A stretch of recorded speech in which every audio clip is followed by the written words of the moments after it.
ہم ابھی سیکیورٹی کیمرے کی ریکارڈنگ چیک کر لیتے ہیں تاکہ تمہارا وہم دور ہو جائے۔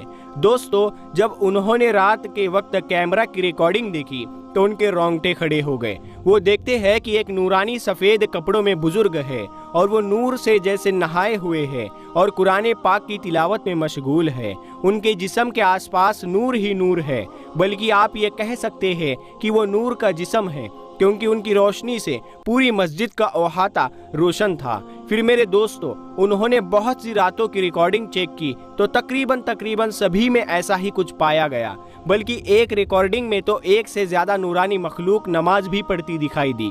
یہ ساری بات امام مسجد اور انتظامیہ کو بتائی گئی اور CCTV فوٹیج دکھائی گئی تو انتظامیہ اور امام مسجد نے یہ فیصلہ کیا کہ رات کے وقت میں مسجد خالی رکھی جائے تاکہ فرشتے اپنی عبادت کھل کر سکے، اور اللہ کی جو نہیں دکھنے والی مخلوقات ہے، جو ہم انسانوں سے چھپی ہوئی ہے، جسے جنات بھی کہتے ہیں، وہ بھی یہاں پر ہو سکتا ہے اللہ کی عبادت کرنے کے لیے آتے ہو۔ اسی لیے اس مسجد کو رات کے وقت ہمیں بند کرنا چاہیے۔ اس کے بارے میں ایک عالم کا یہ بھی کہنا تھا کہ اب تک اگر اسرائیلی نہتے مسلمانوں سے مسجد نہ لے پائے ہیں تو یقیناً اللہ پاک اپنے فرشتوں کے ذریعے اپنے گھر کی حفاظت فرما رہا ہے، تبھی آج تک یہودی مسجد اقصی پر قابض نہیں ہو پائے ہیں۔ دوستو، اسی طرح معراج کے عظیم سفر میں ایک واقعہ رونما ہوا تھا جو کہ ایک پادری نے بیان کیا، اور وہ مسجد اقصی کا بہت بڑا پادری تھا۔ اس نے کہا کہ میری عادت تھی، میں ہر رات سونے سے پہلے مسجد کے تمام دروازے بند کر دیا کرتا تھا۔ اس رات میں نے تمام دروازے بند کر دیے، لیکن بہت ہی کوشش کے باوجود ایک دروازہ بند نہ ہو سکا۔ میں نے اپنے کارندوں اور تمام حاضرین سے مدد لی، سب نے اپنا پورا زور لگایا مگر دروازہ نہ ہلا۔ بالآخر میں نے بڑھئی کو بلایا تو انہوں نے اسے دیکھ کر کہا کہ اوپر کی عمارت نیچے آ گئی ہے، اب رات میں کچھ نہیں ہو سکتا، صبح دیکھیں گے۔ لہٰذا ہم دروازے کے دونوں کواڑ کھلے چھوڑ کر واپس چلے گئے۔ صبح ہوتے ہی میں واپس وہاں آیا تو دیکھا دروازہ بالکل ٹھیک ہے، مسجد کے پتھر پر سوراخ ہے اور سواری کے جانور باندھنے کا نشان اس میں نظر آ رہا ہے۔ یہ منظر دیکھ کر میں سمجھا کہ آج رات انتہائی کوشش کے باوجود دروازے کا بند نہ ہونا اور پتھر میں سوراخ کا پایا جانا اور اس سوراخ میں جانور باندھنے کا نشان موجود ہونا حکمت سے خالی نہیں۔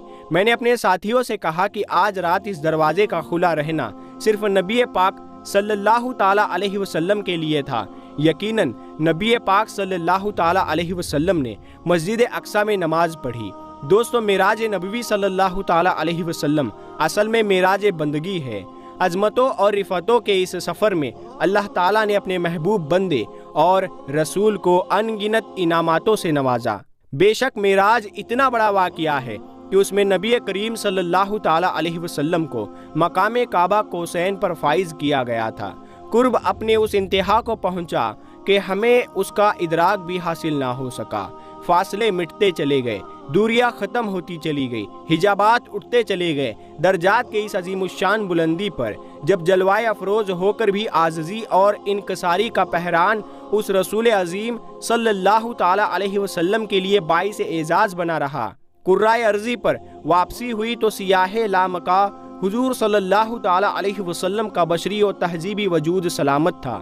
تمام عبادات اور احکامات ایسے ہیں جو اسی زمین پر اتارے گئے ہیں، لیکن اللہ تعالیٰ نے نماز کا خصوصی معاملہ فرمایا کہ اسے اپنے محبوب کو اپنے پاس بلا کر عنایت فرمایا، اور نماز کے معاملے میں اپنے حبیب کی بات بار بار مانی۔ حضرت انس بن مالک رضی اللہ تعالیٰ عنہ سے مروی ہے کہ رسول کریم صلی اللہ تعالیٰ علیہ وسلم پر معراج کی رات 50 نمازیں فرض کی گئی۔ پھر آپ صلی اللہ تعالیٰ علیہ وسلم کے بار بار کہنے پر کہ امت کمزور ہے، ان میں کمی کی گئی، یہاں تک کہ 5 نمازیں کر دی گئی۔ پھر اللہ تعالیٰ کی طرف سے ندا آئی، اے محمد صلی اللہ تعالیٰ علیہ وسلم، میرا فیصلہ تبدیل نہیں کیا جاتا، اور بے شک آپ اور آپ کی امت کے لیے ان 5 نمازوں کے ساتھ ساتھ 50 نمازوں کا ثواب ہے۔ سبحان اللہ۔ اللہ کے رسول صلی اللہ تعالیٰ علیہ وسلم فرماتے ہیں، نماز مومنین کی معراج ہے، نماز تحفہ معراج ہے، ایمان کے بعد شریعت کا پہلا حکم نماز ہے۔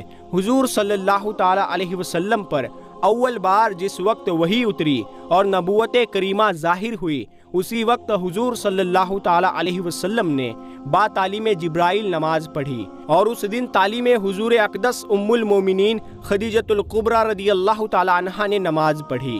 دوسرے دن حضرت علی رضی اللہ تعالی عنہ نے حضور صلی اللہ تعالی علیہ وسلم کے ساتھ نماز پڑھی کہ ابھی سورت مزمل بھی نازل نہ ہوئی تھی۔